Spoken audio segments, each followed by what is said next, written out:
Hello and welcome to the FPL School Podcast Game Week 11 edition, the Game Week 11 edition of the FPL School Podcast. That's what I usually say. I am your host, Mathias, and with me today I have my co-host, Kevin, and we did not record a podcast last week because there were some issues with, we were in Barcelona, basically, both of us, on the Wednesday when we regularly do these recordings. And then on the Thursday, there were some other logistics that got in the way. But either way, we're both back from Barcelona. I'm back in Oslo. You're back in London, where you live. And yeah, what do you think about the trip in general? And you're now turning 30 this upcoming weekend as well. So how are your thoughts in terms of just life? FPL, if you want to talk about that as well, or just the Barcelona trip in general. Like, how are you doing currently? Yeah, I think generally speaking, feels like it was a good trip. Can't really complain. Got to see Barcelona win twice. Ate a lot of good food. Hung out with you. Hung out with Tim and Mans as well. So, it was a very, very good trip leading up to a very, you know, fun sort of year. I think generally speaking, that 2023, despite some of the bullshit going on elsewhere in terms of personal life and etc., it's been going pretty well. FPL, not so much, but at this point, I think it's just one of those things that the game weeks will change from game to match day and all this type of stuff. So it's going to be up and down, just like Everton Football Club. So yeah. Yeah, let's move swiftly along from Everton Football Club and their recent results. And let's go to your Game Week 10 score, which was, I'd say, probably your worst game week so far. 49 Yeah. points, -8. You did have some good scores, but Haaland was not your captain. It was Salah, which most of us did anyway, or I went with Saka, who got even less than Salah as captain. But your defense got 0 points in total, basically, because you have Gusto and Torres, who didn't play. Gusto, surprisingly, even with Reece James out, he didn't even play, so that's kind of an issue for you. And obviously the two Newcastle boys conceded twice and each got a yellow card as well. That brings them to 0 points. And then you didn't have any other playing defenders to take over for Udogie, basically. And the transfers you made, you did do a -8, which was kind of ambitious. It was in terms of getting, especially Watkins against Luton at home, which was like a prime fixture. He did have some really good chances as well. I think he produced like the best expected goal numbers or expected goal involvement numbers so far this season, but he still blanked. So really unlucky there. And then the Brighton boys as well, Fulham at home, you'd expect them to beat Fulham, but currently Brighton are just like sort of lacking something. I think personally it's a lot down to Estupinian being out. I think when he comes back, potentially even now this week, I think Brighton will be back to like some of its best football again. So I think those players are good for the future, but a blank against Fulham is not the best. But yeah, it's your team. What do you make of the whole game week, and what do you make of the team or your squad going forward as well? It's pretty annoying. I obviously was an advocate for Simicast just because it's a cheaper move than Udogie would have been, but I just believed in Spurs, so feels a bit hard done by, especially if you look at the Crystal Palace goal that Spurs conceded as well. If that didn't happen and Udogie didn't get injured, it would have been back-to-back clean sheets, which would have been as good as Simicast. But of course, he gets injured in the 55th minute and all this type of bullshit. So defensively is where I'm going to be looking. I feel pretty confident with the upcoming fixtures of City. I feel confident with Watkins and Matoma and Edinger might do something against Everton, but this is the first time that I've been quite happy with how things are going for Everton because the Liverpool game we were expected to lose, but I had no expectations for the West Ham game, and then we absolutely just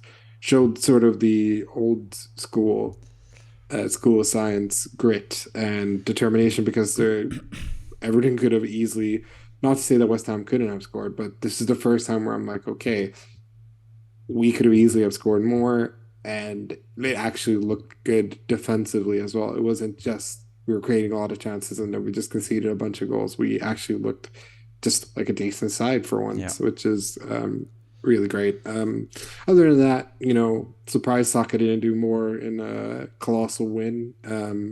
Surprised that Mitoma and Adingra came into a very close chance where it could have been, I believe, a Mitoma assist to a Adingra goal, which would have been absolutely perfect for me.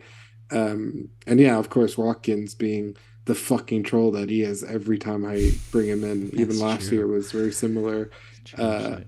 I resent him and Aston Villa, but no, I'm sure everything will go fine. I don't feel too bad. Of course, I'm a big fan of Diaby, so it makes perfect sense for him to go absolutely crazy what the time I get to between him because I could have gone with Ferguson and then gone with Diaby, but at the end of the day. I think this feels good. These are the informed sort of players, even though they didn't deliver it the same as I don't feel too nervous about Julian Alvarez, which I expected it was going to be Haaland getting all the headlines against United, and that's exactly what he did. So, Yeah. is Trippier cause of concern? Possibly, because I don't like the next upcoming fixtures and stuff. But the reason I have Trippier is because he's in form, takes set pieces, and all this other crap. So it'll be a tough decision to make, but it could free up some fun moves if I do get rid of him as well. Yeah. I think looking at your team, basically your attacking threat is really, really good. Like I really like all your attacking players. Like a front three as well. I think it's kind of interesting, kind of different. Not many people are doing that, and I think there are definitely really good value players. I think Alvarez is still, especially this game week against Bournemouth at home, is a really good value player. Watkins obviously has been really good in the past. I even forgot about the fact that he's been just a troll for you all the time. So maybe I mean that bodes well for me who doesn't have Watkins, but yeah, I think Watkins is also still like one of the best players to have. Even the next four fixtures for Aston Villa are pretty good, even though they are mostly away and they're better at home. But Watkins is someone who can score in any game as well, so I wouldn't worry too much about him either. So offensively, I think your team is stacked. It's really good, but defensively, you always have to do something. You have now, if Udogi is still injured, I think Udogi is going to be back, but there are still those slight doubts about him. And then Gusto is not playing, Tavares is not playing. You sort of have to do something there, but we'll talk more about your future plans pretty soon as well. So let's move on to someone who has had a slightly better season so far, or quite a bit better season, and that is Kimo. He had another pretty good game week with 73 points. Game week 10. He also had the double Newcastle defense with Trippier and Byrne with 0 points, but he also had Diaby instead going forward. He did Madison to Saka, which ended up being basically just a nothing move because both of them got 6 points. But I think that for the future is going to be really good for Saka next game week. That's what I'm going to suggest for the manager of the week as well for next game week, to potentially have a plan to get Saka in for Madison. And like you said, kind of surprised that Saka didn't get more points. Obviously, I captained him myself, so I expected him to get quite a lot of points against Sheffield United. They did win 5-0, and Saka did play 70 minutes, so you would expect him to get something, but at the same time, he's just not currently on form. So yeah. But this is Kimo's team. He obviously wildcarded in Game Week 8, as you can see in the chips remaining tab there. So he has a pretty good team set up for the future as well. But his bench is just filled up with players that are doubts in varying degrees. Foster, I think, will be back, and I think Foster is actually really a player. I'm going to talk more about him pretty soon as well, later in the podcast. Lamptey might also be back, which is interesting. Lamptey and Estepinian are sort of coming closer to returning.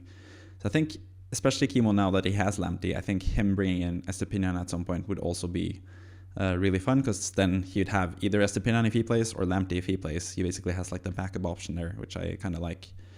But yeah, what do you think of Kimo's team in general? And do you think the Madison to Saka move was like a good move, or do you think he could have waited with that one? Or obviously we have the hindsight to tell that they got the same score, but like Sheffield United at home, they did beat them 5-0. So what do you think about the transfer and Kimo's team in general? Yeah, I think generally speaking, it's a very good team.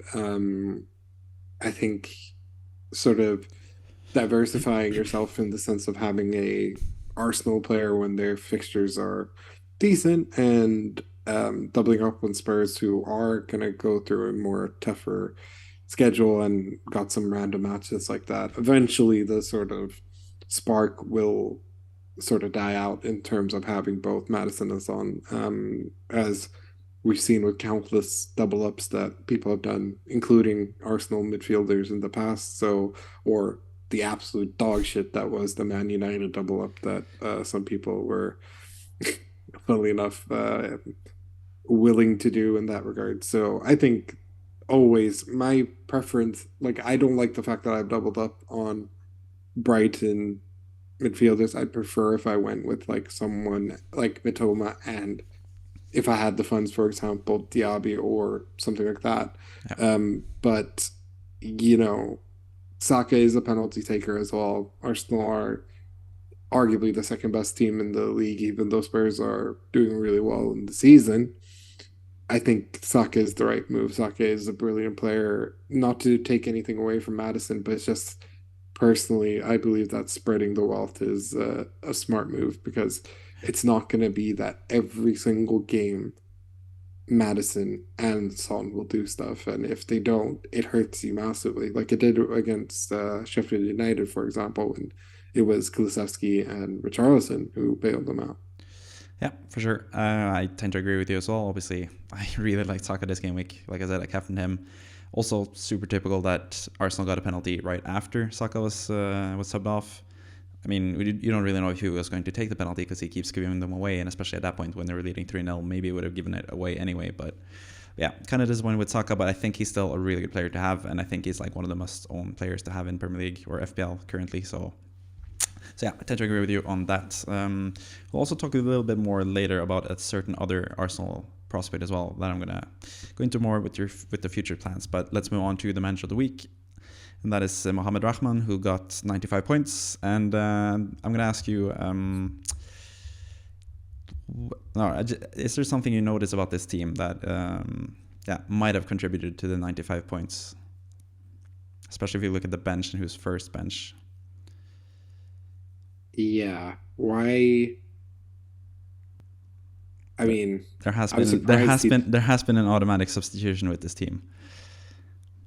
and I'm assuming it was Gabriel for Bird. Nope, Gabriel for Pinnock. He had Pinnock Oh, for Gabriel for he Pinnock. Oh, had wow. Pinnock first bench, and then Gabriel didn't play, and he got 15 points from that. So sometimes FPL is about skill, sometimes it is about luck and skill, sometimes it's about pure luck. This is kind of a mixture. I really like this team, but also the Yeah. Pinnock Gabriel thing is just pure luck because Pinnock is Of course, I'm surprised he actually went with Burn against. Like I had to, out of necessity, I had to double up. Not saying that he did, but when you have Pedro Neto against Newcastle, I was assuming that he might have gone with Taylor instead. But kudos to him. He got very lucky with Pinnock on the first bench. Chelsea got apps. I personally think that that match could have gone a completely different way, but Embuemo's Embuemo at the end of the day. So Chelsea got outdone, even though again they were so good against Arsenal that it confuses me how they keep slipping up in matches they're expected to win. yeah, But fair enough, I like a lot of these picks that he's done because he's double up on Watkins and Diaby. No Arsenal midfielder though, which is a bit of a wild one. But you know what? That's depending on sort of funds and etc. Maybe there's a move to make in the future with Madison to Saka and then all this type of stuff. But generally speaking, well done. I would be very happy if I got 95 points because I did not get 95 points. yeah. I really like this team in general as well, and this also proves that having like a decent bench when it comes to defenders is kind of like good to have, especially for this game week where Udogie and Gabriel were both expected to start before the game week started, and then we find out Udogie is not fit to play, and then Gabriel is rested for one easy game for Arsenal. So yeah, it proves just the value of having like decent bench defenders, and there are a lot of cheap defenders that are really good at the moment. So yeah, you just got to be able to pick out those ones. It's kind of tough to make like transfers, like making a transfer for you, for example, going like from Tavares to Branthwaite, for example, is like it feels sort of just like sideways. I don't think I would do it. I generally like to do more like if I have like an expensive defender, I can sell him for a cheap defender and upgrade somewhere else. And then that's the way I get the cheap defender, and then I can upgrade at some other point. I can upgrade like at Tavares, for example. I like to do it more like that. But yeah, there's also Neto, just final 5-pointer from him. He returned in 8 straight games. I don't think Mohamed Rahman has had Neto this whole time. I think Neto was one of the Game Week 8 wildcard picks, but it worked out, I guess, for this time at least, until he got injured. He's been so consistent and so good in general. It's really just had to see him be injured, but he's also just out for a couple of weeks, so he's going to be back pretty soon. I think that's also 3 or 4 weeks. I think he's going to be out, but really sad to see him go as well. But he's been a really good FPL pick. If you've had him this whole time, it's basically the perfect FPL pick because he's going to pick up points every single game week, but no one's going to buy him because there are no like major hauls. So yeah, just shout out to Neto, who I'm a really huge fan of. Shout out to Diaby as well, who I had in my own team. Very happy with Diaby scoring some points finally. But yeah, that is pretty much the manager of the week. Anyone watching can also become manager of the week if you join our FPL Scope mini league, and the league code is V9JT0D. So if you get the highest score for a particular game week, you get featured on the podcast, just like Mohamed Rahman did with his 95 points, with 15 of them coming from Pinnock off the bench, which is kind of fun, but kind of like annoying as well for someone who's had a worse game week, I guess. But let's move on to our predictions, and this is somewhere where you have done consistently really well this season, especially compared to me. And this is another one of those game weeks. You had 7 correct results and 2 correct scorelines. I had 5 correct results and 1 correct scoreline. And that takes the total for the season up to 60 correct results for you and 45 for me. So you have a 15 match lead there, which is quite healthy. That's at least 1.5 game week. So that's a pretty big lead. And then for the score lines, you have now an 8-5 lead as well. Yeah, just looking at these fixtures, you got 2 correct results or correct score lines, and several good results. But are the results you didn't get, what was the most surprising to you? Is it Chelsea Brentford, West Ham Everton, or Brighton Fulham? What did Brighton Fulham end in yet? Draw? 1-1. Terrible. I mean, Chelsea, yes, it is shocking and stuff, and West Ham Everton could have gotten it. I went with the counter. I tried to jinx Everton, and that worked brilliantly. So I don't really count that game in that sort of prediction. But Brighton Fulham was for me the biggest shock because I thought, considering how they looked in the first half and etc., it looked like they were gonna run away with it. But then all of a sudden they screwed up. But it's classic Brighton. They tend to do this with random teams. But then it was like, oh, Liverpool are in town. Let's score 4 past them. Sort of Yeah. random bullshit. They just seem to turn it on against the bigger teams. Like when I famously sold Trossard before he scored like a brace against City, I think, or something stupid like that. So yeah, Brighton can be really inconsistent at such random moments. Like you said with the Aston Villa away game as well, they just completely just look dog shit. So Yeah. a little bit more consistency from De Serbi, hopefully, and they'll spring things into the Christmas period and get things going again. But you know what? Sometimes you just tend to lose grip of a game, and that's clearly what happened. Yeah, pretty much. Yeah, don't think there's too much else to talk about with the results. Not that many like huge shockers in terms of the results either. I think I'm very surprised how you went for 2-2 between Wolves and Newcastle, because I did not expect Wolves to draw against Newcastle at all. So what made you go with 2-2 in that game? Because we couldn't discuss this past game week, or before the game week started, we couldn't discuss it because we didn't have the podcast. So what made you go for 2-2 between Wolves and Newcastle? Yeah, I mean, I think it was just more Wolves have been playing really well at home, and they've gotten some big results at home as well. So that's a part of me was just like, I don't know. I didn't really like what I saw of Newcastle in the game against Dortmund as well. So I was just like, I feel like they might leak stuff, especially considering the fact that we didn't know what was going on with their attackers and all this type of stuff. So yeah, I think for me it was just that I believed in that Korean guy. I believed in also Pedro Neto, which is just a huge shame that have they said how long he's going to be out for? Yeah, a couple of weeks, 3 or 4 weeks, I think he said himself. Okay, that's much better, and because some people were like saying, "Oh, it's going to be out for a while." So I'm glad to hear that's only a month, which includes, I'm assuming, there's in November there's a international break as well, so you'll have Yeah. even more time to sort of recover. So But it's a shame that he gets injured exactly when he's on the hottest streak he's had in a while. So, but yeah, I believed in their attacking prowess. I still believe that Newcastle weren't going to lose, but there was just something that just screamed out to me that they dropped points and also that the Wolves main Wolves guys would perform, and that's exactly what happened. Bournemouth, I just it's a shame. I really like Vincent Company, but like I had a feeling that they'd get things going, even though I don't think that sacking Iraola was the right decision, but it's also like Oh, they kept him he's not. for a little bit more. He Did didn't actually they? get sacked. Yeah, he didn't actually get sacked. Like it was just rumors that he was going to get sacked, but he didn't properly Oh, get okay. sacked. So he got So this did game. he I think. actually I think not? if he had lost this game, I think it would have been sacked. But I think yeah, he's Yeah. going to keep the job for a little bit more now. I missed that completely. Fair enough. I mean, well done to who I had belief in from the beginning, considering the fact that I lobbied a 2-1. I just don't like what I've seen of Burnley all season, and I think that's unfortunately one of those cases of a championship team that moves up and just can't sort of have that same championship flow that they had. Yeah, There's a lot of teams that come up and just can't basically make that transition or sort of convert the sort of style of play that they had that worked in the championship that just doesn't work in the Prem. And I think a lot of it is due to that. I don't want to say seem rude or say this, but it is a quality thing because they lost some really good players that they got on loan and stuff like that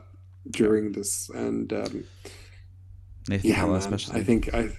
yeah, and I think Burnley, just generally speaking, are going to be relegated, and Yeah, it's a shame because like a lot of now Vincent Company probably thinks I could have been Ange because he was a huge favorite to get the Spurs job before Ange and many months earlier, but mm. he turned them down because he thought that as always, that Spurs is the poison chalice, but.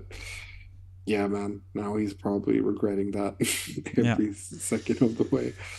I mean, now I read rumors that Man City are potentially looking at him not for Guardiola replacement, but as a Begri Stein replacement, or his name, the sporting director or whatever at Man City. So yeah, that would also be kind of fun for Company. I think he has a big future in football still, Company, but Yeah, of course. I think it's just the fact that Burnley, they were in the championship. We've seen this before, like you said, teams that have absolutely dominated the championship, but then they go and face those tougher opposition in the Premier League, and they can't really play the same way, or Burnley are trying to play the same way, but it's not working as well as it did in the championship. So yeah, several teams that are struggling in the Premier League at the moment, and Bournemouth and Burnley are two of them. And Bournemouth got away with the win there, but I say got away with the win because they should have had a penalty against them towards the end of the match. I don't know if you've seen it, but yeah, it was a pretty clear handball there at the end from Bournemouth, so it probably should have been 2-2. But either way, that would have helped me in terms of the results and scoreline, so I'm not salty or anything. But let's move on to the next segment, which is the future predictions.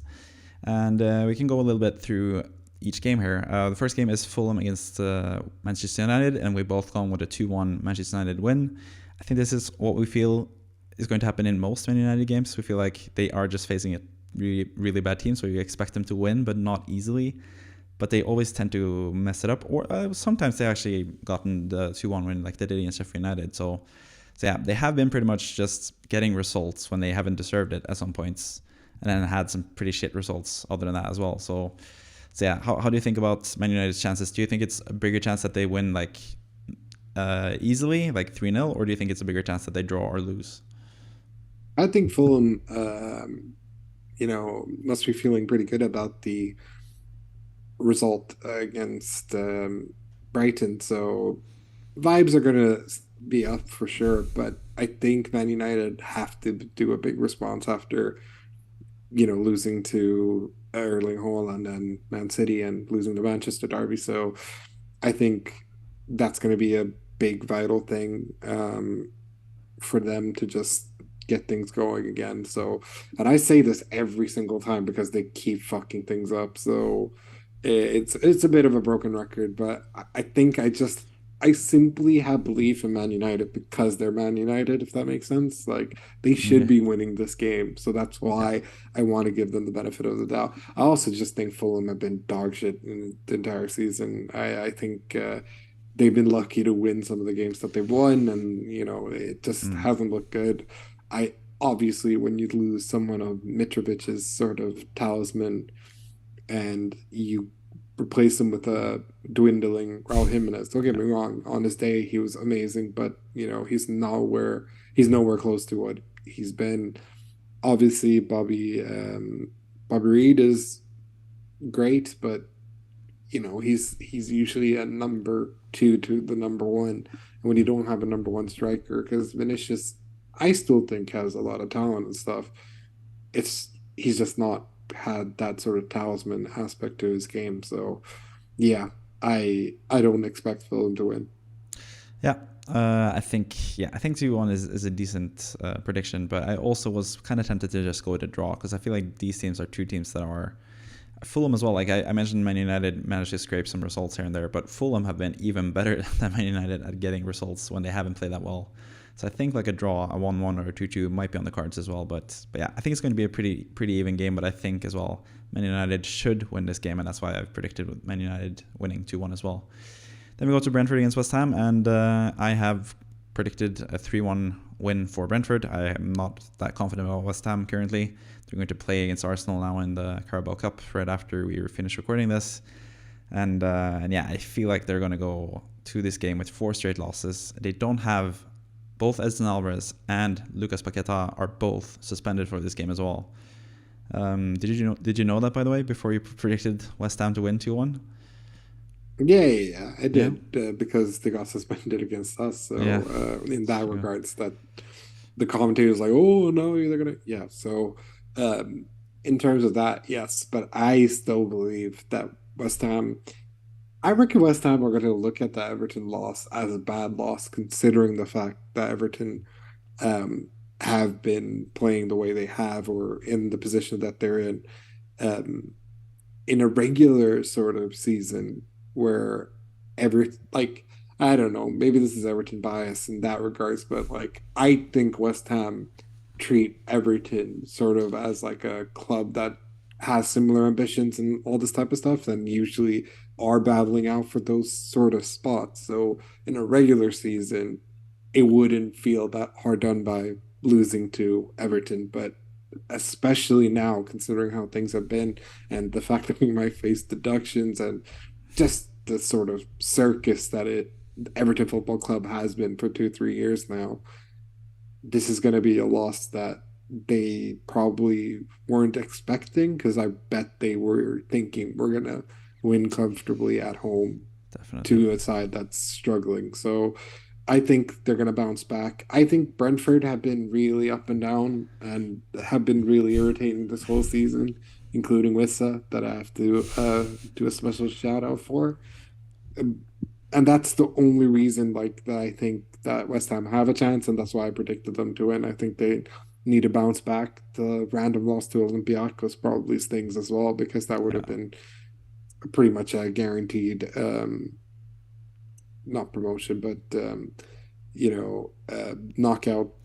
Going through to the knockout stages of Europa League. Yeah, exactly. So with that in mind, that's why I'm thinking. You know what, Jared Bowen and those guys, yeah, they'll probably get a big result. So yeah, I Yeah. think I think because it's also considered a London derby, uh, West Ham will show some more balls. But fair enough if you think that Brentford are going to hammer them.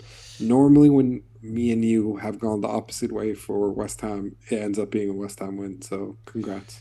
Hopefully, I mean, here's hoping for me as a West Ham fan, but I also know as a West Ham fan, Brentford usually have our number and they beat us every time Yep. with Thomas Frank. Yep. So we've seen that Yep. with Brentford as well against Chelsea.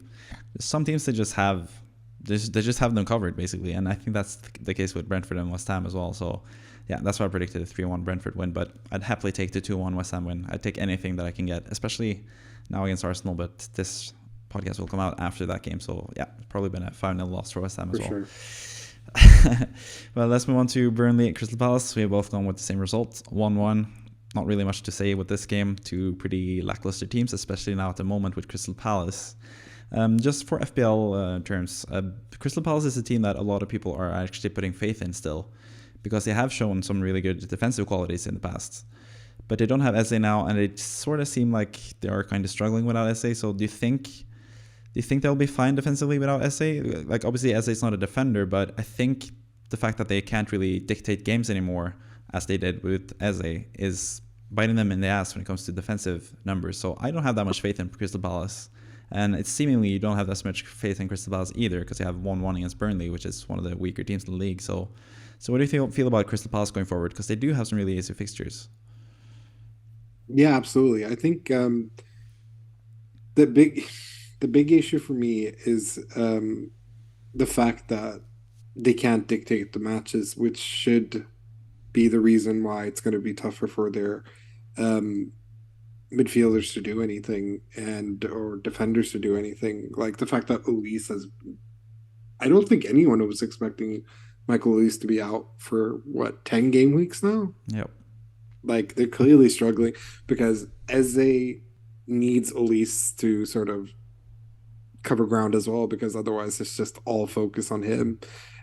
So yeah, I think it's I understand why people have like Joachim Anderson and Johnston and all this type of stuff, but it definitely hurts their case massively when not having their absolute brilliant talented wingers who genuinely I think both are top four quality wingers and all this type of stuff. With them out, it's got to be harder for them to dictate the pace and etc. And I think, yeah, they showed some heart against Spurs, and I think 2-1 is a fair sort of result because I think they could have scored in a different manner, and then it still would have been 2-1 sort of thing. Yep. Of course, it's really shitty that it went in the way it did, but I think 2-1 was fair. So there are signs of life for them, but I just think with those two out, it's just too big of an ask. And not to say Burnley is that big of an ask. I just think that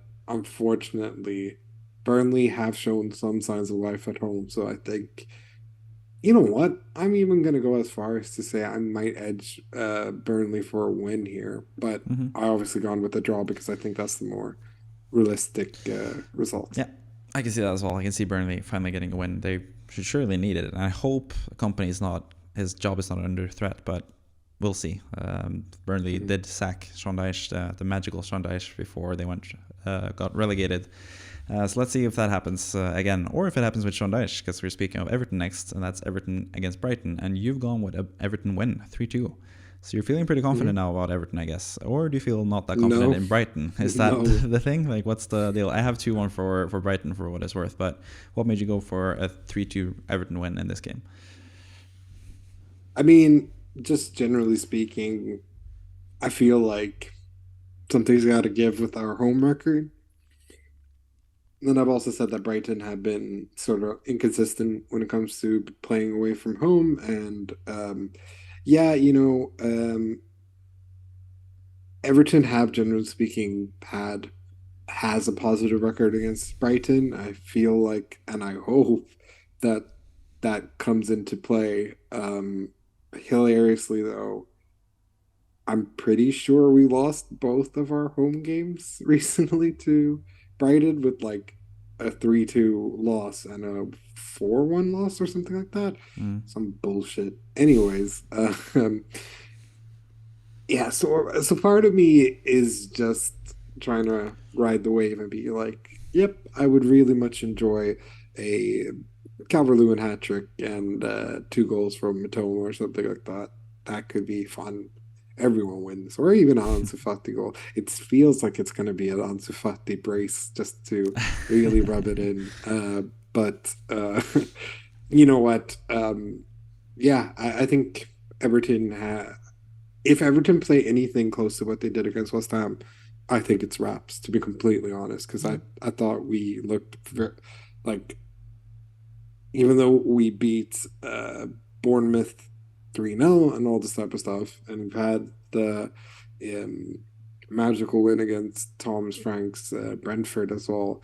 I think the points secured against West Ham showed more of the old school Everton. So the one that has a lot of grit. People don't like coming up against these guys and etc. and make it difficult for teams.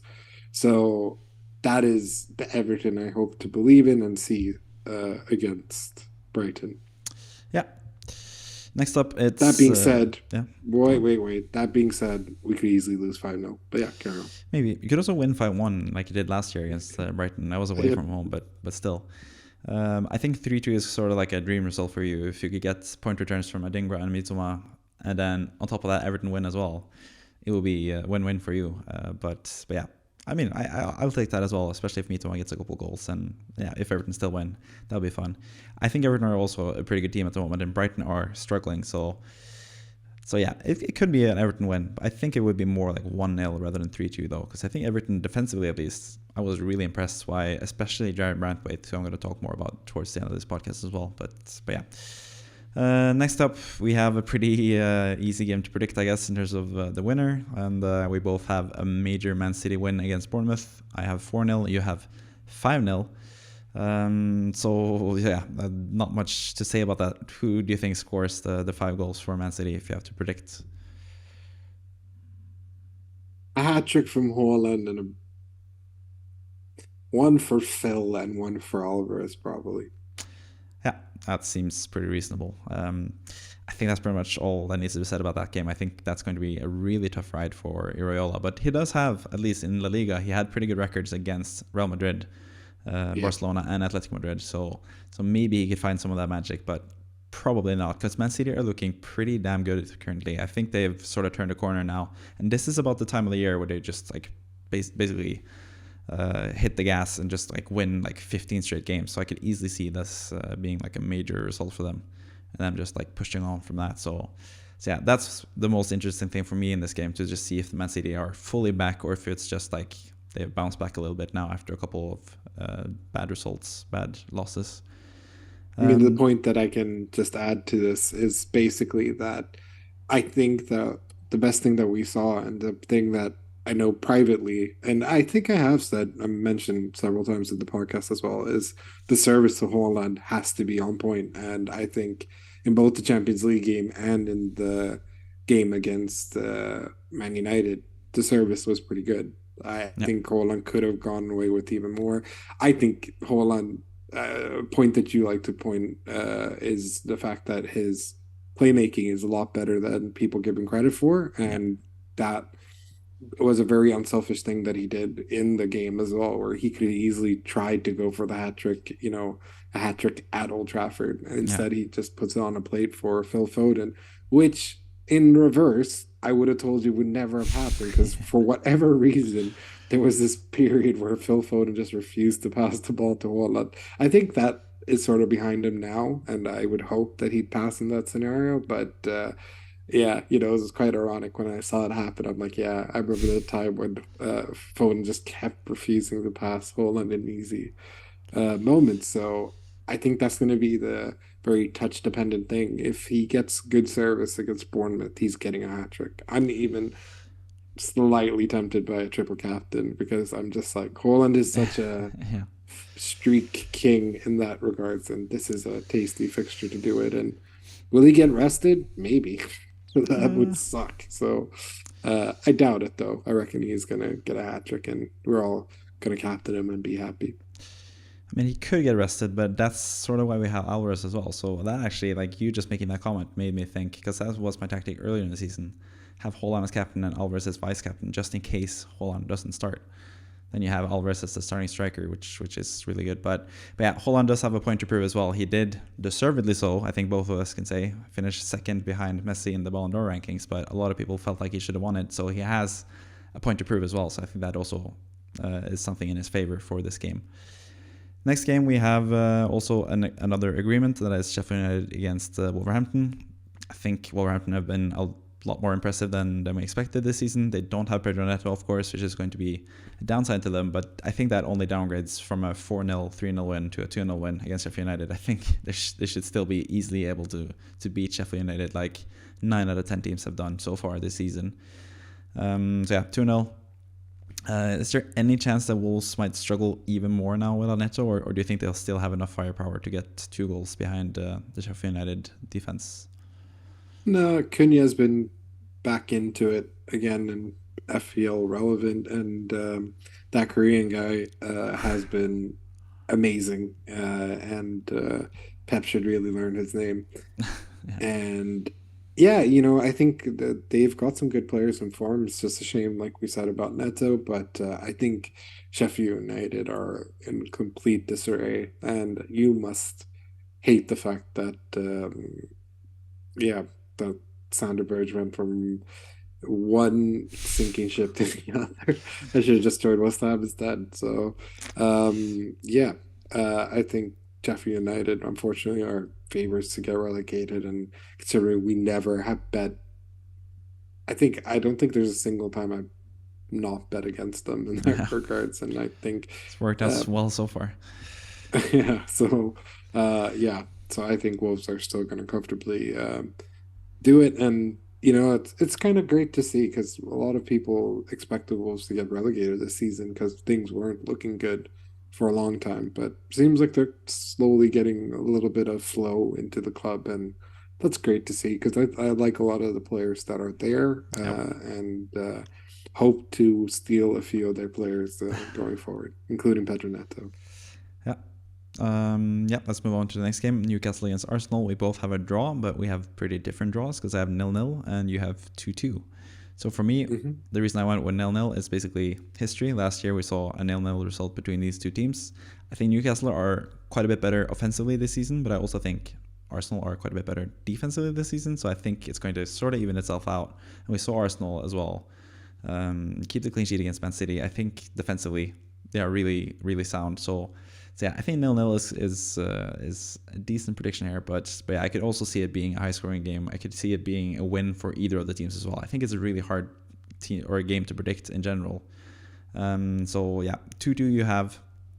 If you'd have to edge it to either Newcastle or Arsenal, which team would you go for if one of them had to take the win? I think currently you'd say Arsenal because considering the fact that they beat City, beat Sheffield United, beat Sevilla in the Champions League. It's win after win after win, whilst Newcastle have done the opposite. They won a game, drew a game, lost the game to Dortmund, which no one expected, considering the fact that a lot of people expected Dortmund to be sort of the whipping boys of the group of death. So I, because it's at St. James Park, that's why I've gone with the draw.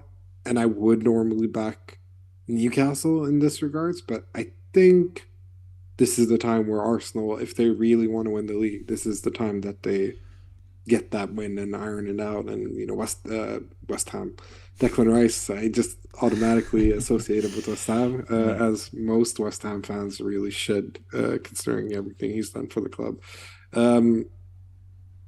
Declan Rice has been in immense form, and I think it's a shame Gabriel Jesus went down when he did, but Nketiah also proved that he's capable of scoring goals and incredible goals. Like his hat trick was one of the most impressive things of the last game week. Like every goal was really nice, especially the final one was ice cold. So yeah, I feel like if I would bet on anyone to getting the win, it would be Arsenal. Yeah, I think so too. I would also lean towards Arsenal. I think just Newcastle will defend well and try to keep the nil and potentially succeed, but at the same time, they did have Botman last year when they got the 0-0. They don't have Botman this time around because apparently he's gotten a setback as well in training. He's going to be out for a little longer as well for Newcastle, which is not good for their defenders in general. Well, it is good for Lascelles, who's going to play now, but apart from him, I think Newcastle will suffer a bit defensively, but I still think they could keep the clean sheet in this game and have a 0-0 match. But yeah, it's a really tough game to call. I can see it going every which way, which like I said. Then we have Nottingham Forest against Aston Villa, and we both have an Aston Villa win away from home, which is usually not where they win their matches. They usually are better at home, but they are still a really good team. 3-1, 2-1. I've gone with 2-1, you're going with 3-1. Is there really any way Nottingham Forest can get a result here, or do you think it's just chalk down Aston Villa win right now? No, I think it's gonna just be an Aston Villa win. I think they're in a good moment and things are looking good. Watkins is looking good. Diaby's looking good.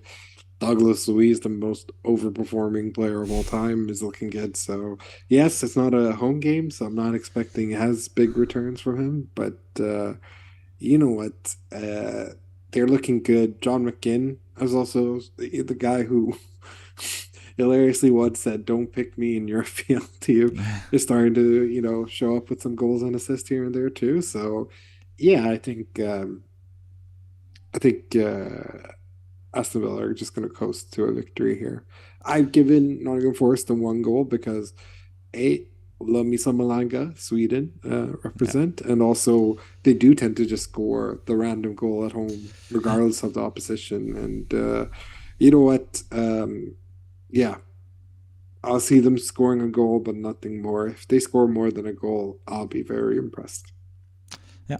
I think also Aston Villa are susceptible to conceding a goal here and there, like they did against Yeah, Luton, a really clumsy goal as well, which is usually how Luton tend to score. Like they score the worst goals imaginable, Luton, but they do get some goals here and there. yeah. So yeah. But speaking of Luton, that is the next team as well. Luton against Liverpool. I have them getting no goals against Liverpool, backing my guy Chimikas, who I'm probably going to bring in myself this game week finally.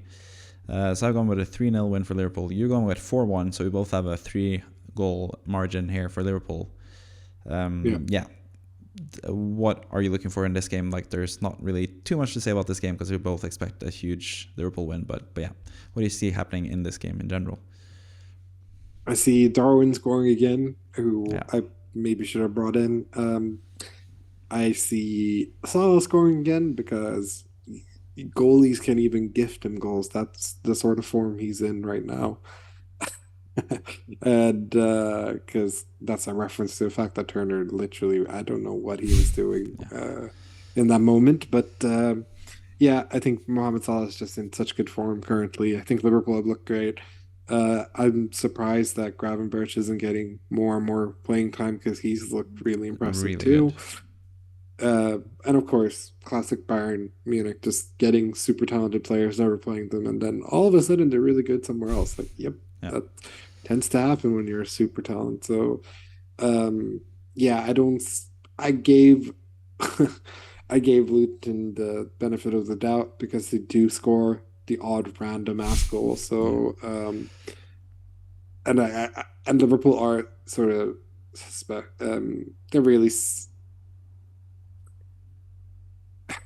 I'm trying to not say they concede goals because of Trent Alexander-Arnold, who's had a pretty decent season, but yeah, they can be kind of sus with their defending, so that's why I see them conceding a goal. Would it surprise me if Tsimikas gets another clean sheet, and that's 18 points that I should have had? But yeah, Liverpool have been like dark horses for the league in my eyes. Yeah. Unfortunately, I just don't think that they have the required firepower to beat Man City and Arsenal, but they're very close.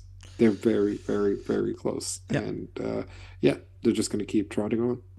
Yeah, I think we're in for a kind of fun, like, top four race, at least. I think we have four really good teams at the moment. And that's Man City and Arsenal, of course. And then we have Liverpool, and then we have Spurs. And Spurs is the final team we're going to talk about, or Spurs and Chelsea, to be fair. Chelsea I don't have among the top teams. But to be fair, like, I think just, like, looking at Spurs and Chelsea in terms of how they played so far, I think there's, what is it, like 12 points between them now in the table or something? Yeah, Crazy like that. But if you look at the expected numbers, Chelsea actually have better both expected goals and expected goals conceded than Spurs this season. So I think yeah, it's sort of down to luck, sort of down to Spurs getting Maddison, who apparently Chelsea didn't want because he's 26 years old. That's the rumors that's floating about, at least. I think that's like the major difference. Chelsea can't really seem to create something in the final third, and that's where Spurs have Son and Maddison. But yeah, we both gone with 2-1 for Spurs in this game. I feel like this is going to be just a continuation of both of these teams' season so far. Spurs have been managing to edge out wins, get 2-0s here, 2-1s there. I think they're going to just keep on doing that basically against Chelsea. Chelsea, I think, are struggling more offensively. They do struggle to score a lot of goals. It seems like still. That's always been the case with Chelsea. At least until Nkunku's back, because we both have a lot of faith in Nkunku to just hit the ground running straight away. So that's going to be fun when he's like an FPL option pretty soon. We're both going to be looking to bring him into our teams. But yeah, for this game, going with 2-1 for Spurs. You're going with 2-1 for Spurs as well. What are your feelings about the game, and what do you feel about Chelsea's chances in general of getting a result here against Spurs? I don't think it's that low, to be fair. I still think that uh, I don't think a Chelsea win is likely, sadly, for my brother's sake, who is a massive Chelsea fan. But I do think that a draw is within them because if you see some of the results that they have ironed out against the bigger oppositions, they have managed to get draws and stuff, whilst Brentford at home and this Nottingham Forest at home, they lose, which is really, really says everything about their season so far. Yeah. So I could see Chelsea getting a random draw against Spurs because Chelsea. I feel like Chelsea have a pretty good record against Spurs as of late, and obviously, but that being said, Ange Ball has been amazing. Spurs, Son Madison has been great. Kulu's been great. Richarlison, defensively, I think Romero has been fantastic. And I think one of the things was he's gotten a lot of criticism, but I told him the minute he has someone great, and he has in Mickey van de Ven, Yeah. things are going to look better for him because he's not going to have to take these risky challenges that he had to do when an Eric Dyer was playing next to him. Or I hate saying this because I actually like Davison Sanchez, but Davison Sanchez, for example, as well, who, like it was just a big mess. But now they've gotten things going. I wrote the review on Vicario. I said he was going to be a good goalkeeper, and he's been pretty decent for them as of late. He had to I don't know if it's a language barrier or what it was, but like during preseason and like those first few games, he looks a bit shaky. But now he's really showing himself that could he potentially bench Donnarumma in Italy? Maybe, I don't know, because I think Donnarumma has been on a big decline. Besides the Euros, of course, where he was the massive hero and etc. But I think someone like Vicario has these sort of ambitions and is at the right club for it, because Spurs have looked really, really good. Of course, like I once told my old flat rep and a good friend of ours, Remy, with once upon a time with Manchester United, had said, you are an RVP injury away from being in big trouble. And that's exactly what happened. And Manchester United's whole season derailed. I feel similarly, if something were to happen to Son, things are going to look much worse for Spurs. Yeah, I think they're quite dependent on Son and Madison, to be fair. They don't have the biggest squad, but currently they don't have any injury issues, at least big ones. So 2-1 seems to be on the cards for that game. And that's pretty much the predictions for this upcoming No game injury week. issues. Udogie. Yeah, Udogie, but he's going to be back against Chelsea as well, so that's fine. Udogie has been a hero as well. I've had him since game week 1. I'm really happy with him, but you've been on and out or in and out with him as well, and it hasn't completely worked out for you. But yeah, Udogie is still a really good player. So I think he's going to be back, and I think he's going to be pretty good. And I might actually sell him, to be fair, but he's still a really good player. Let's move on to the fixture ticker and take a look at which teams have the better fixtures coming up, and look a bit on the numbers as well, because there are some kind of interesting numbers here. You can see Sheffield United, of course, not surprisingly, they are worst in terms of both expected goals and expected goals conceded. Just the absolute team to target. And yes, they do have good fixtures. Wolves at home, Bournemouth at home, Burnley away in the next 4 game weeks. But I would not touch any single Sheffield United player. Even Archer, who's been benched lately. I don't really feel good about any Sheffield United player. So let's not talk too much about Sheffield United. But let's take a look at the top of the fixture ticker as well. We have Crystal Palace. Like I said, they do have really good fixtures, but I think we both sort of agreed that we're not really that high on any other assets currently, as long as SA is out, as long as Elise is out. I think they're going to struggle both offensively and defensively. So yeah, I'm not sure about them. Liverpool obviously is like the team to target. We're going to get to that in the weekly wildcard draft as well. But yeah, just asking you about Liverpool and specifically Szoboszlai, because he had 2 assists last game, and he's also been a fantastic signing, a fantastic player. He got 2 assists last game. So do you think he's like a decent FPL option? He is 7.0, or do you think he's someone that you should stay away from, and there are better Liverpool assets to triple up on? Do you think? No, I think he's a great option. God forbid everything that's going on with everything that's going on with Luis Diaz and everything, because obviously Luis Diaz is someone that I'm very high on, and etc. But Szoboszlai has not had a quiet season so far, and I think yeah, he's 100% an option for everyone. He's a quality player. I absolutely despise Liverpool for getting him. So yeah, no, I think the Szoboszlai is definitely worthy of the double up. Especially if you don't have Salah, 100% get Szoboszlai. Yeah. Next up on the fixture ticker is Arsenal, and I think there's a pretty interesting discussion to be had with Arsenal as well that we haven't had so far.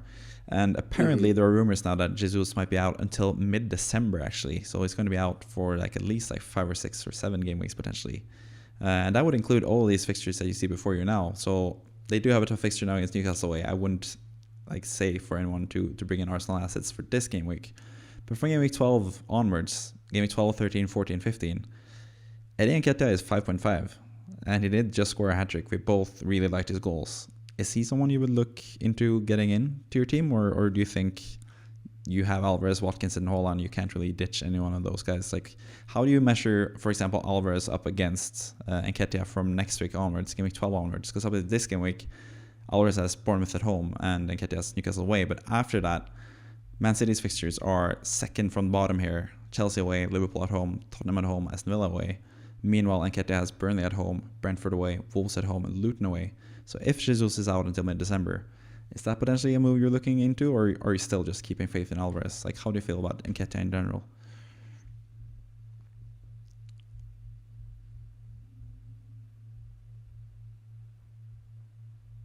My biggest concern with Eddie Nketiah right now is the price tag that they spent on Kai Havertz. So it just depends on whether they're like, you know what, we have to start playing Kai again.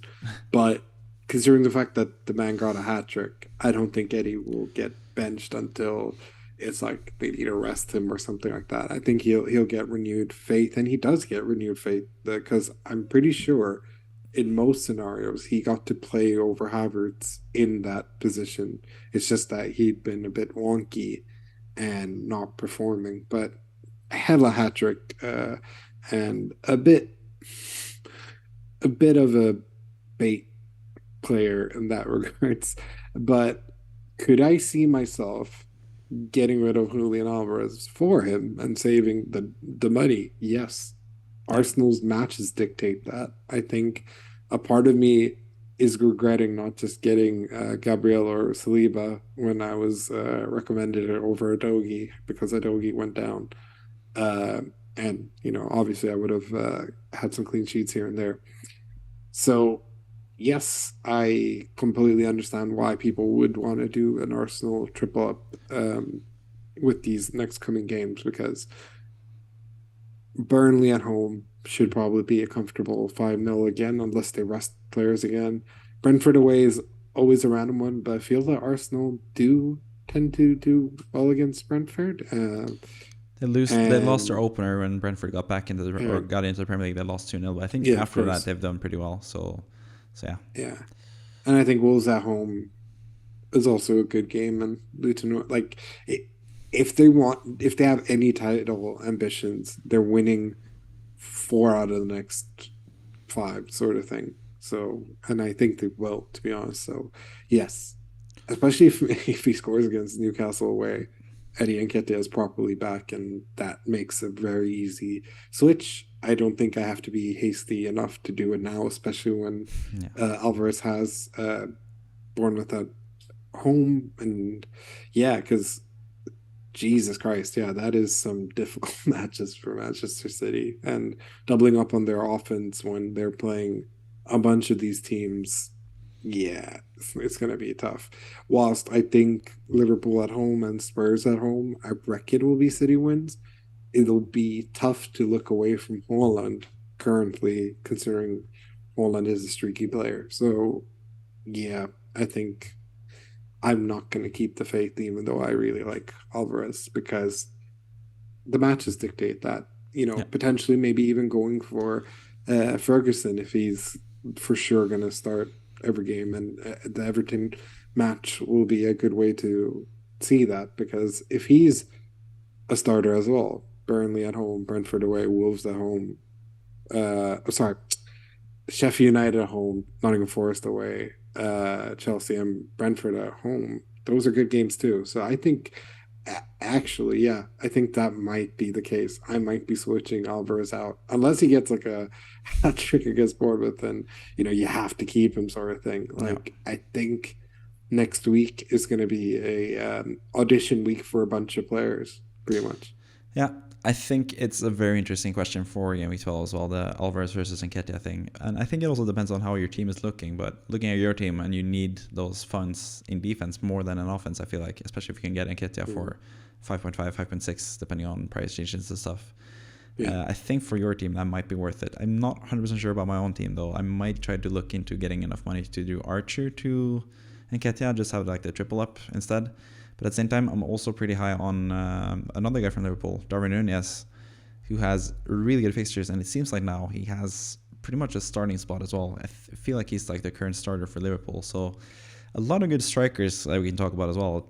Darwin is one of them. You mentioned Ferguson, who has good fixtures, obviously. And Nketiah has good fixtures. I mean, you could go with Edouard if you want to have a Palace attacking player, but I don't think going with Palace offensive players is the way to go currently.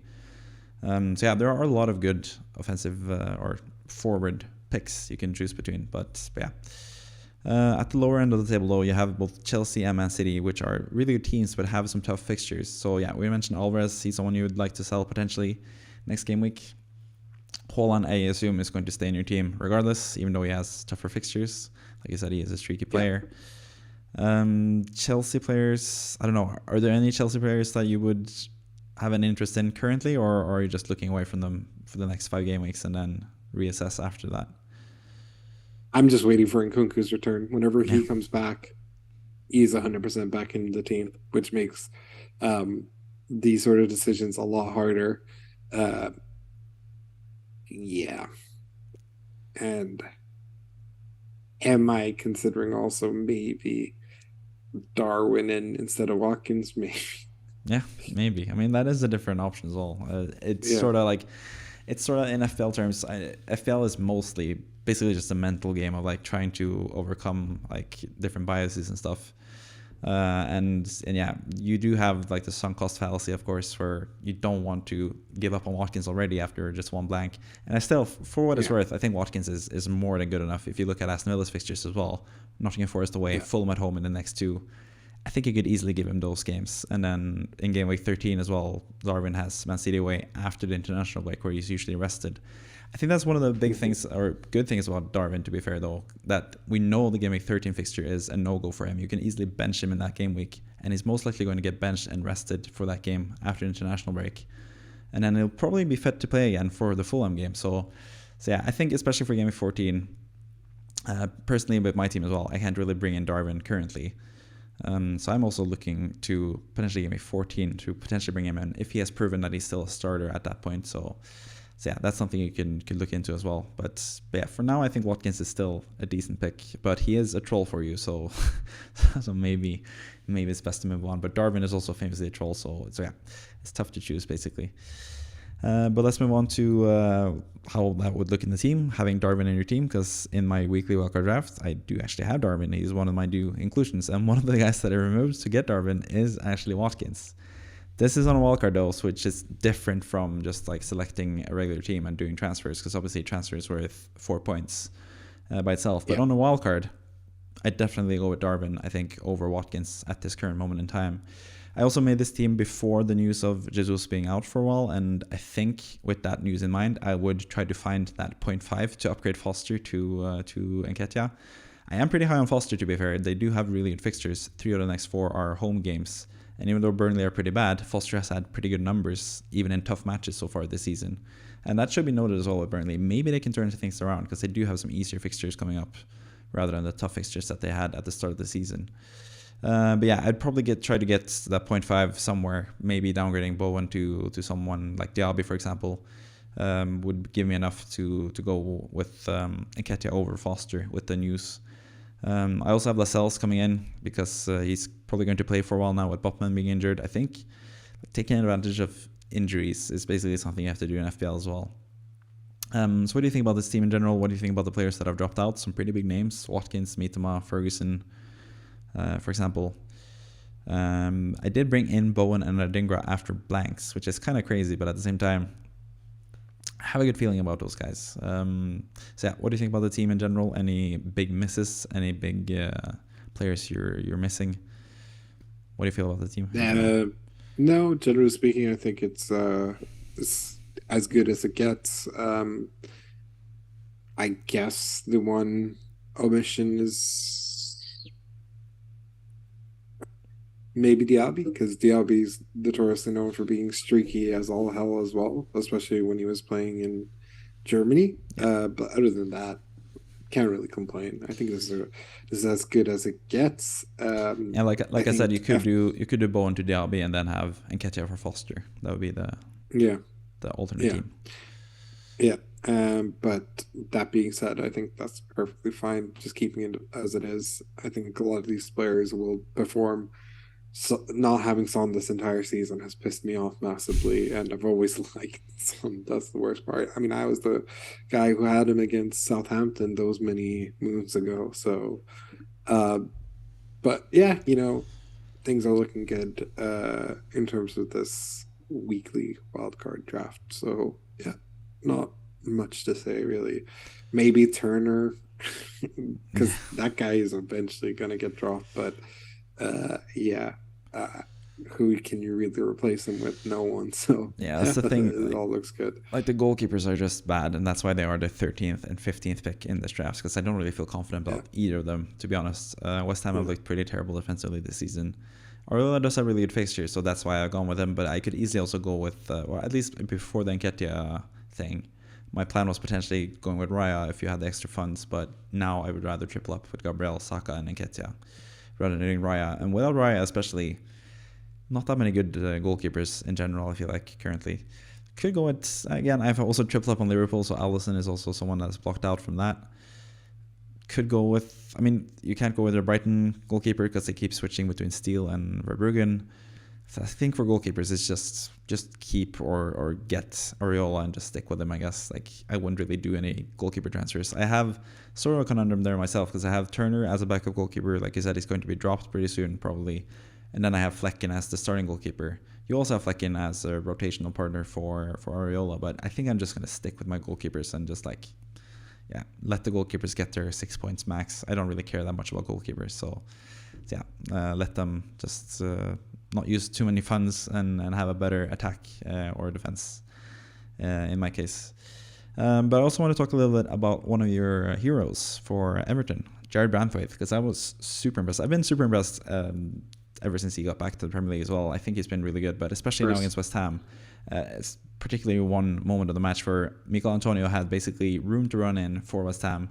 He started running, and Branthwaite basically either caught up with him or kept up with him, and then sort of muscled him off the ball as well, which was really impressive, because Antonio can basically bully pretty much any defender in the league, but not Branthwaite apparently. So he's the 12th pick, which is he's just a backup basically, but I think he's the best 4.0 sort of defender apart from Lascelles, I guess, for the next few game weeks with Botman being injured. But yeah, a couple of words about Branthwaite. Do you think he is, I assume he's completely nailed now. There's no chance that Michael Keane is going to come in and take his spot for some reason. And also attacking threat. You've watched more Everton this season than me. Am I right in believing that Branthwaite has been sort of close to getting some goals here and there, or is it all about Tarkowski when it comes to set pieces? it's still Tarkowski in all set pieces, but he's a good number two in that regard. So yeah, I mean,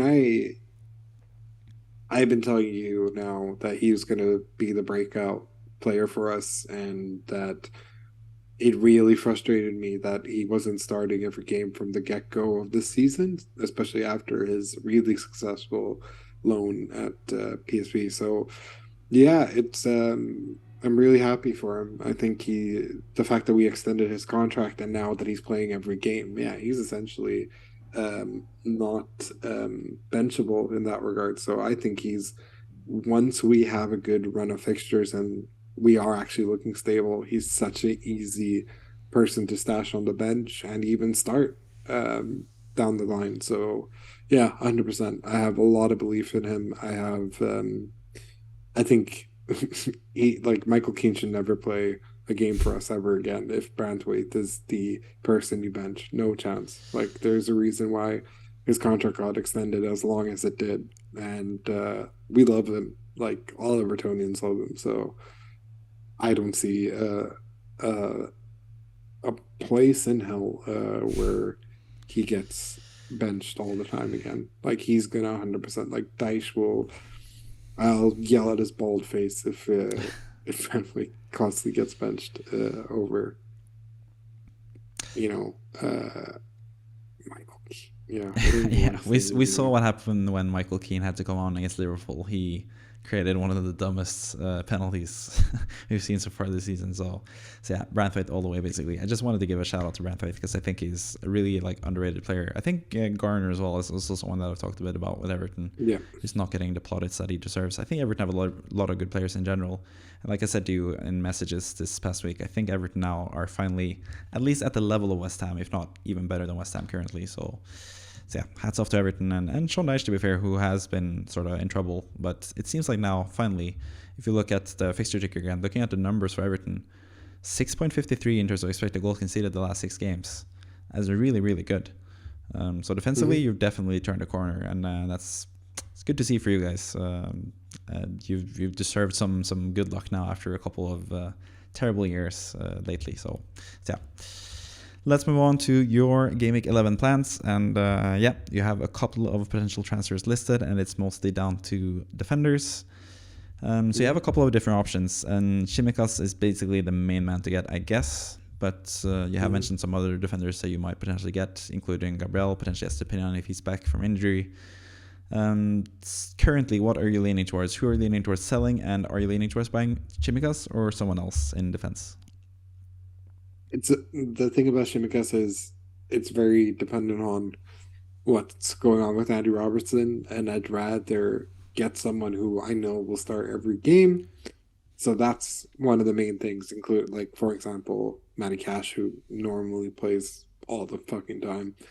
But Liverpool are in a good sort of spirits, have good run of games, bar the City game, and hopefully by then I would have done enough changes that I don't have Gusten Tavares still left. Yeah. That's sort of how I've been thinking with a lot of these sort of moves that I've been doing, besides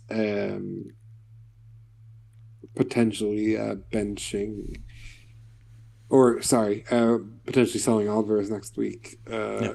If Nketiah gets, if I think it's as simple as if Nketiah gets like 60, 70, 80 minutes a game going forward, then it makes it a lot easier for me to do that change, even though I have all belief in the world that Alvarez will still do the business. It's just that the fixtures are so much easier that I should have the guy who's got the easier games, right? Yeah.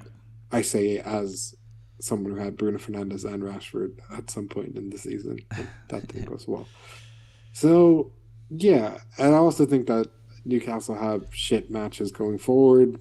Doubling up on them has worked when they had the easier games, but yeah, it quite literally crashed and burned, pun intended, with their 0 pointers, which hurt my team massively because I technically had 4 players who got 0 points because the substitution didn't even happen because Gusto never got to play. So Yeah. what the fuck?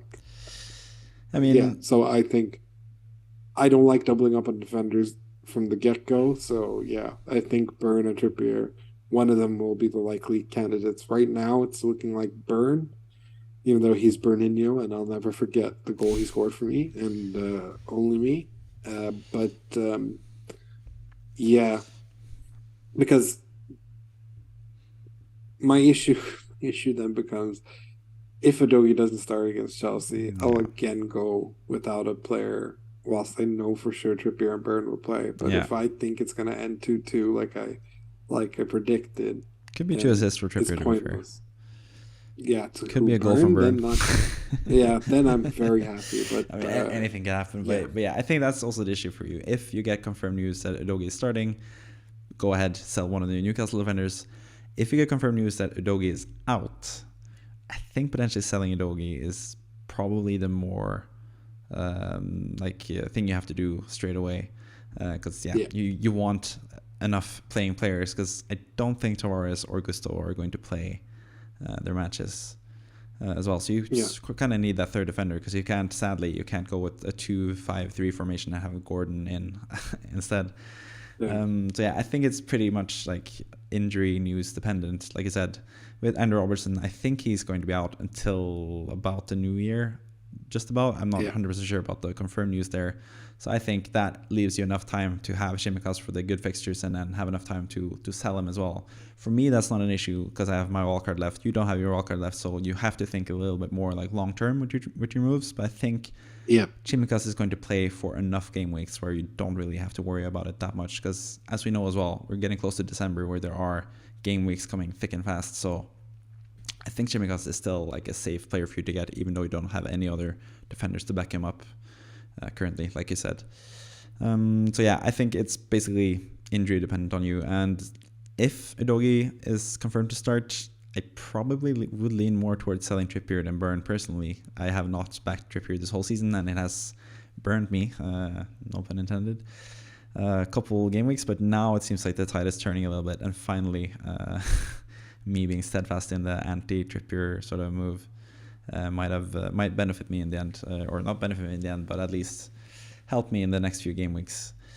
So yeah, I think it's completely injury dependent for you. Injury news dependent, rather. Did you see anything on your phone that's worth sharing? Yeah. Trippier and Burn are benched against Man United. I guess they're being rested. Yeah, and Wilson's on the bench too, so that's going to be a lot of fresh legs. Isak not back, or Isak back, or Isak is not back according to this. Okay. So I'm assuming Manchester United should get away with the win, because this does not. Anthony Gordon's playing, which is a bit annoying considering the fact that I have him. Maybe he's playing striker. Yeah, it's Richie, Joelinton, and Gordon. So I think Joelinton's getting the chance to play striker. Because it's a team based out of Dubravka, Livramento, Emil Kraft of all players is getting to play. Dummett, Target, Hall, Longstaff, Willick, Richie, Joelinton, Gordon. So I reckon it's going to be Richie at right wing and Gordon at left wing, and Joelinton playing striker again. So okay, interesting. I don't know. This feels like they've just gone, yep, fuck it, let's just lose this and focus on the league and Champions League. Maybe. Yeah, get losing against Man United in the fourth round of the final. Because even Bruno G got benched, and Almiron got benched as well. So yeah, I don't know what they're. And Lascelles got benched as well, to be fair. So I think that sort of bodes well for Lascelles, Burn, and Trippier in terms of playing in the league going forward. So at least you have that. So yeah, I think if Udogie starts, you can easily sell one of them, Trippier or Burn. But if Udogie is out, you have to sell Udogie, I guess. Next up on the plans, and also just before you end this, captaincy, any qualms about captaincy? Are you 100% on Haaland, or is some part of you considering Salah against Luton? No. Would you do you think in case Haaland gets rested, would you do Alvarez vice captain, or would you just stick with Salah if Haaland doesn't play as vice captain? I still think I'm going to go with Salah vice. Yeah, I think that's fair enough as well. Alvarez is not quite the same force that Haaland is, even if he plays as a striker. So yeah, I think that makes sense. Moving Yeah. on to Chemo's team, he has sort of a similar thing. He has a double Newcastle defense. He does actually have 4 playing defenders, though, and I think Foster is going to be back as well, so I don't think he needs a defender just as much as you do. So I have 2 different suggestions for Chemo. One of them is the thing that he has mentioned himself, selling Burn and getting Chimikas. Pretty easy swap right there. If he has the money, I think they're about the same price. I think Chimikas and Burn are both 4.6, just about. But he does have 2 transfers as well. So my other suggestion, we've spoken about Branthwaite and how he's good. Potentially, just to get Darwin, because Darwin is looking really good, maybe do Trippier to Branthwaite and then upgrade Foster to Darwin. I think that would be like a fun, like risky move since he already has 2 free transfers as well. I think that's like, if you want to be really attacking and be offensive, you could do that as well. But I think, personally, I think I would just go with the easy transfer of, potentially for me, I think I would do Trippier to Chimikas just to earn them or get the money from that. But yeah, what do you make of Chemo's team and Chemo's plans? Yeah, I mean, it looks good. Obviously, I'm jealous that I burnt my wild card as early as I did. But that being said, I think I don't hate the Branthwaite Darwin move because obviously Branthwaite's playing all the time.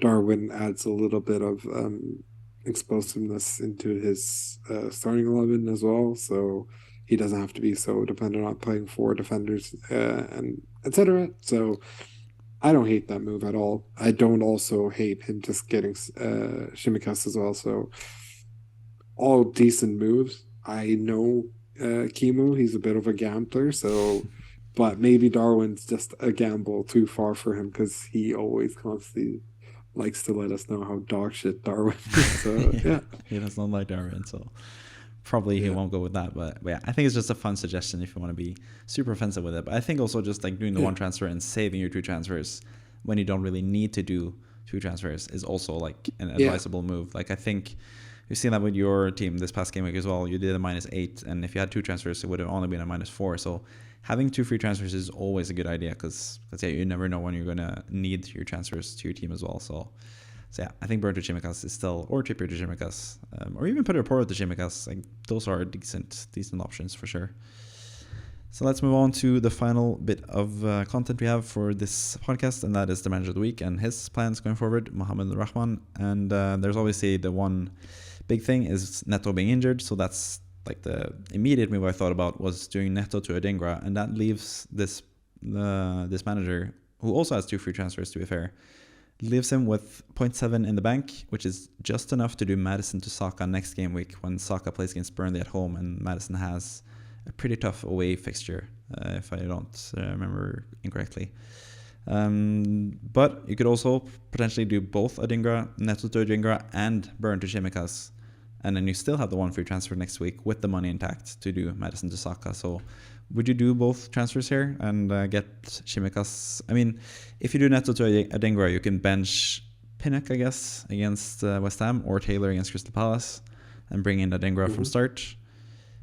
But then Burn, you'd have to bench someone else to get Chimikas into your team as well. So that's sort of why I feel like I would just do the Neto to Adingra move, because you don't really need Chimikas in this instance for this game week if you already have Adingra in for Pinnock. So I mean, you could he has a bunch of decent defenders as well, so it's not as pressing for him to get Chimikas as it is. I think is more pressing to get Saka. Yeah.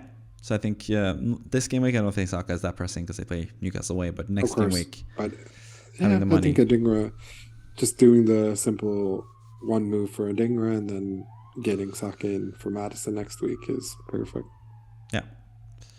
Yeah, I think that seems pretty good as well. So yeah, that's pretty much the suggestions I have for this team as well. I would also just go with Haaland captain and Salah vice captain. Don't think I'm going to be swayed away from that. Just depending on maybe something happens in the Carabao Cup that might change my mind, whether it's injury news or if it's just Haaland.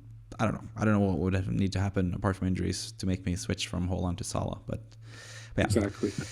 I also think like you that Haaland is the best captaincy choice this week. But at the same time, the past 2 game weeks we've gone with the first 2 went with Haaland when Salah hold, and then we went with Salah when Haaland hold. So maybe you should do the opposite of what we what we say as well. So you never know. I think both captains are really, really good choices, but I think just backing the home fixture is usually a general rule you should just follow in FPL. So that's why Yeah. I think Haaland is the better pick at the moment.